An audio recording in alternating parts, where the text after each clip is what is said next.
Veja o que o Coppola fala sobre as pautas identitárias. Mas o que você acha, cara, em relação a não só arte no sentido de quadro e escultura? Você acha que a gente tá numa época que a gente perdeu um pouco essa coisa da beleza, da gente conseguir... Com certeza. Porque se tudo é arte... Não, A gente perdeu essa estética, né, de qualquer coisa. A gente tem Tanto que tem aquelas brincadeiras, né? Uma pessoa esquece alguma coisa. Já aconteceu. De arte. O cara já viu isso, né, Léo? O cara que tava limpando uma coisa, esqueceu no canto do museu, os caras tirando foto. Não, é um lixo aqui.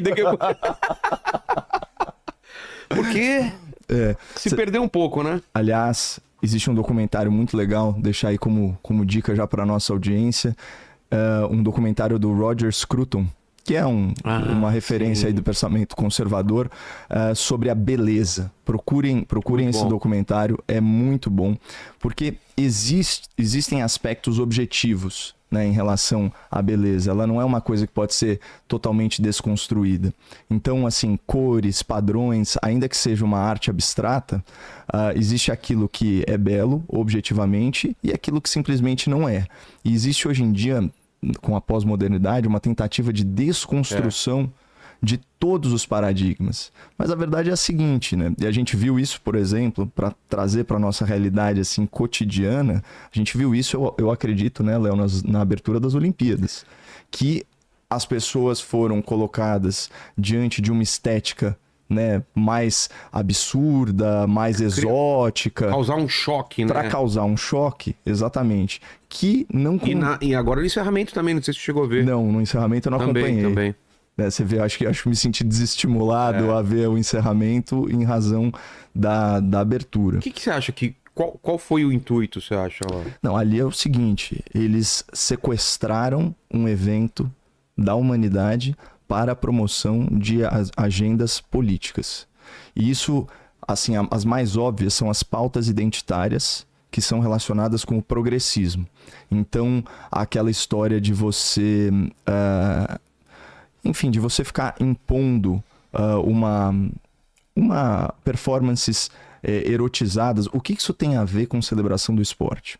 Por exemplo, o que a insinuação do Ménage à Trois tem a ver com as Olimpíadas, objetivamente? Nada. Só que você sabe que tem 1 bilhão de pessoas assistindo e você tenta avançar uma agenda de pauta identitária. E o que é a pauta identitária? É você fraturar a sociedade em uma série de grupos, né? Você instigar em cada um desses grupos uma sensação de vitimização, né, de que esse grupo ele é oprimido pelo sistema, que ele é marginalizado. Então você fomenta esse tipo de sentimento, você amplifica a dor em termos de ressentimento social, até de inveja mesmo, e a partir do momento que esse grupo se sente marginalizado, você vai lá, finca uma bandeira e você traz para si a defesa desse grupo. Então você se apropria dele, você instrumentaliza ele politicamente.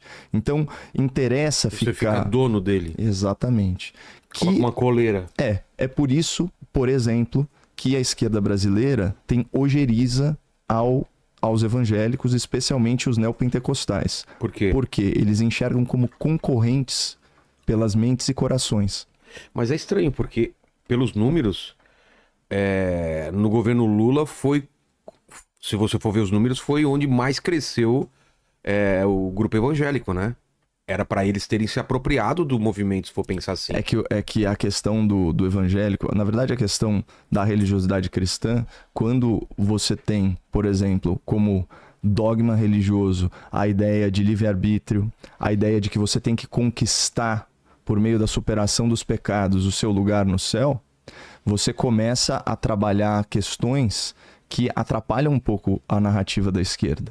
Né, de que você, na verdade, é um oprimido, que injusto é o sistema, que você não pode fazer nada se não houver uma grande reforma estrutural da sociedade, etc. e tal.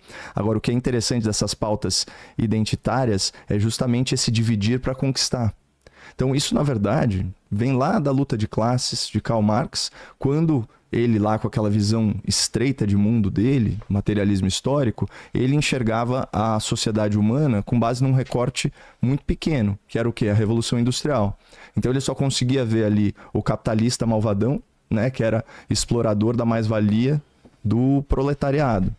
E ele achava que, olha, quando esse proletariado se emancipar, quando esse proletariado pegar em armas, ele vai se voltar contra esse capitalista. Exato. Aí vem a Primeira Guerra Mundial, o povo se arma, só que ele não vai lutar contra esses sistemas de pseudo-opressão, não. Ele vai para a linha de frente defender o quê? Identidade nacional, nacionalismo, vai defender a pátria, ele vai defender a sua família, Exato. ele vai defender a sua identidade. São coisas mais elevadas. E por que você acha isso? Porque os laços afetivos São maiores. são mais fortes do que laços burocráticos. O Estado ele é uma abstração, ele é uma criação humana para facilitar a governança em sociedade.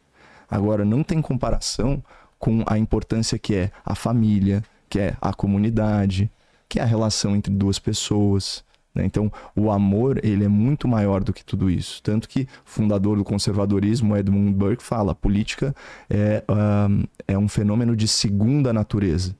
Ou seja, acima disso, você tem questões que unem a humanidade. E aí você vai ter as suas divergências mais para baixo. A esquerda precisa que as pessoas tenham essa ideia de pertencimento em relação ao Estado e, idealmente, ao partido único. Por isso, eles enxergam mesmo a religião como concorrente.